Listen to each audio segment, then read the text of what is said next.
अब बात करेंगे झारखंड की। तो झारखंड में भी रामगढ़ उपचुनाव को लेकर सियासत तेज हो गई है। दोनों ही खेमे अपने अपने दावे ठोक रहे हैं। जहां यूपीए खेमे का कहना है कि यह पांचवा उपचुनाव है, तो पांचवें उपचुनाव में भी हम जीत दर्ज करेंगे, जनता हमारे साथ है। लेकिन अब बीजेपी भी यह कह रही है कि पांचवें उपचुनाव में हम महागठबंधन को मात देने का काम करेंगे। तो जाहिर सी बात है, हालांकि तस्वीर अभी तक स्पष्ट नहीं हुई है कि प्रत्याशी कौन कौन होंगे। कांग्रेस की तरफ से कयास लगाए जा रहे हैं कि उनकी जो पूर्व विधायक ममता देवी है, जो फिलहाल 5 साल के लिए सजा सुनाई गई है, जेल के अंदर हैं, उनके पति को मौका दिए जाने की बात सामने आ रही है। वहीं आजसू की तरफ से कौन कैंडिडेट होगा, इसकी भी विधिवत घोषणा नहीं की गई है। हालांकि बीजेपी ने अपनी तरफ से संकेत दिए हैं कि वो गठबंधन में है और गठबंधन के तहत आजसू इस चुनाव को लड़ेगी। तो ज्यादा जानकारी के लिए इस वक्त हमारे साथ हमारे संवाददाता मदन है। मदन, रामगढ़ उपचुनाव को लेकर क्या कुछ अपडेट सामने आ रहा है? बिल्कुल, देखिए, तमाम जो राजनीतिक दल है वो अपनी पूरी ताकत रामगढ़ उपचुनाव में लगाना चाहती है, क्योंकि इसे एक तरह से जो 2024 के विधानसभा चुनाव होने हैं उससे पहले इसे सेमीफाइनल के तौर पर माना जा रहा है। एक परसेप्शन जो है वो बनेगा, जो 3 साल सरकार के पूरे हुए हैं उसके जो कामकाज हैं उसका लेखा जोखा एक तरह से जनता तय करेगा। तो अब हम अगर बात करें आजसू की, तो आजसू भी अपनी पूरी ताकत इस चुनाव में लगाने जा रहा है, क्योंकि जो लगातार आजसू के खाते में ये सीट जाती रही थी, बीच में एक बार ब्रेक हुआ है ममता देवी के आने से। अब फिर से उसे अपना सीट बनाने की कोशिश आजसू जो है कर रही है। लेकिन दूसरी तरफ अगर हम कांग्रेस की बात करें तो कांग्रेस की तरफ से भी गठबंधन को साथ लेकर के एक मजबूत चुनाव लड़ने की कोशिश और तैयारी जो है जरूर की जा रही है। अगर हम उम्मीदवार की बात करें तो लगभग ये माना जा रहा है कि कांग्रेस की तरफ से जो ममता देवी के पति हैं वो उम्मीदवार हो सकते हैं। वहीं दूसरी तरफ अब ममता देवी की देवर जो है वो भी चुनाव लड़ने की बात कर रहे हैं। तो अब देखना होगा कि आखिर कांग्रेस पार्टी के द्वारा उम्मीदवार कौन तय किए जाते हैं। लेकिन ये संकेत मिल चुके हैं कि जेएमएम की तरफ से जो बातें बीच में आ रही थी, जो चर्चाएं थी कि जेएमएम के कोटे से भी उम्मीदवार हो सकता है, उस पर अब विराम लग चुका है। जो संसदीय कार्य मंत्री हैं आलमगीर आलम, उन्होंने संकेत दिया कल कि मुख्यमंत्री से भी बातचीत हो गई है और अब जो है कांग्रेस ही यह चुनाव लड़ेगी, क्योंकि कांग्रेस के ही खाते में यह सीट थी, तो इसलिए इस चुनाव को कांग्रेस मजबूती के साथ लड़ेगी। और ममता देवी के प्रति जो सहानुभूति लोगों का है, क्योंकि छोटे बच्चे हैं उनके, उसको भुनाने की भी कोशिश की जाएगी कि आखिर एक साजिश के तहत जो है उन्हें फंसाया गया है। लेकिन हम बीजेपी की बात करें तो बीजेपी की तरफ से भी आज प्रदेश अध्यक्ष दीपक प्रकाश ने यह संकेत दिया है कि कांग्रेस भले ही महागठबंधन आरजेडी कांग्रेस जेएमएम एक साथ चुनाव लड़ रही हो, लेकिन आजसू भी वहाँ मजबूत है और बीजेपी का साथ लगभग ये माना जा रहा है कि आजसू को मिलेगा। दीपक प्रकाश ने यह संकेत दिया कि आजसू के साथ हमारा गठबंधन है और मजबूत गठबंधन है।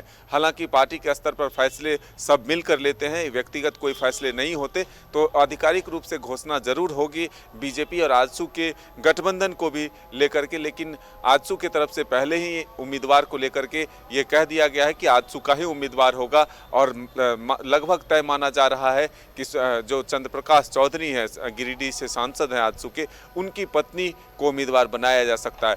तो बहुत ही दिलचस्प होने जा रहा है यह चुनाव, और इसलिए दिलचस्प होने जा रहा है क्योंकि 2024 के चुनाव से पहले लोगों के मन और मिजाज को टटोलने की जो एक कोशिश है तमाम राजनीतिक दलों की, वह देखने के लिए मिलेगा कि आखिर सरकार के कामकाज को कितना नंबर दिया जाता है, या विपक्ष जो जिस आस में है कि सरकार ने जो काम नहीं किया उसका जो एक तरह से उनको फायदा है, जो समर्थन है, वो मिलता है कि नहीं, ये देखने वाली बात है।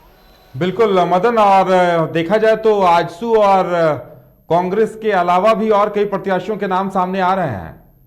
बिल्कुल, देखिए, अभी तक जो एक मजबूत नाम के तौर पर देखें तो जो आजसू के बाद झापा यानी कि जो कार्यकारी अध्यक्ष हैं अजीत कुमार, वो सामने आए हैं और वो कह रहे हैं कि हम उम्मीदवार के तौर पर वहाँ पर चुनाव लड़ेंगे और एक बार रामगढ़ की जनता को जो अब तक विकास नहीं हो पाया वो देने का काम करेंगे। वहीं दूसरी तरफ जो अभ्यर्थी हैं, राज्य में जो युवा है जिनको नौकरी नहीं मिली है, उनके तरफ से भी बातें सामने आ रही हैं कि हम सभी युवाओं के बीच जाएंगे और ये बताने की कोशिश करेंगे कि किस तरह से इस राज्य में चुनाव के तारीख फिक्स होते हैं, नॉमिनेशन के डेट फिक्स होते हैं, परिणाम के तारीख जो है वो तय होते हैं, लेकिन किसी भी परीक्षा का तारीख तय नहीं होता।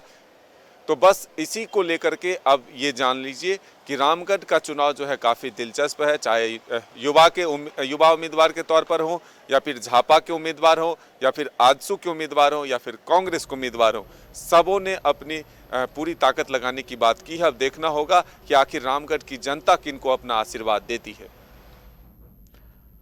बिल्कुल मदन, हमारे साथ जुड़ने के लिए और तमाम जानकारी देने के लिए आपका बहुत बहुत धन्यवाद। तो रामगढ़ उपचुनाव माना जा रहा है कि 2024 उपचुनाव के मुख्य चुनाव से पहले एक शक्ति परीक्षण की तरह होगा और दोनों ही खेमों की अपनी अपनी पूरी तैयारियां हैं।